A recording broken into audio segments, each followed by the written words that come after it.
কবিতার নাম হৃদয় শস্য। আমারই ফলিয়ে তোলা হৃদয় শস্য হয়তো কখনো বা কাউকে দেবে নতুন চিন্তার অন্ন। আমি অপেক্ষায় থাকি, হয়তো কখনো বা কাউকে পৌঁছে দেবে নতুন দুর্গে, যে দুর্গে উঠলে এক অত্যাশ্চর্য দুর্গ থেকে দেখা যাবে নতুন সূর্য, নতুন পৃথিবী। আমার শ্বাস শেষ হয়ে গেলেও আমি রুদ্ধশ্বাসে অপেক্ষায় থাকি, আবার কবে দেখা দেবে সেই নতুন সূর্য, নতুন পৃথিবী। মনে পড়ে গানের সেই কথা, আমি ঝড়ের কাছে রেখে এলাম আমার ঠিকানা।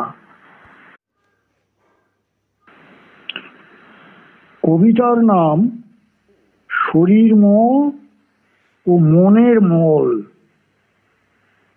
শরীরের মল তো সহজেই ত্যাগ করা যায়, কিন্তু মনের মল, সে যে লুকিয়ে আছে গোপন গহ্বরে, চেতন অচেতন অবচেতনের স্তরে স্তরে।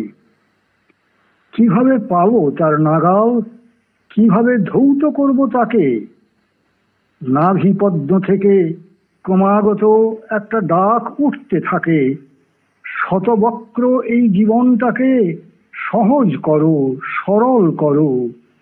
আয়নার সামনে আপাদ মস্তক নিজেকে একবার তুলে ধরো।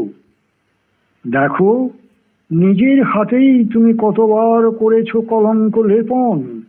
শুদ্ধ হও, শান্ত হও, মগ্ন হও, লাভ করো নিজেরই মধ্যে নিহিত সেই অধিশ্রেয়ন।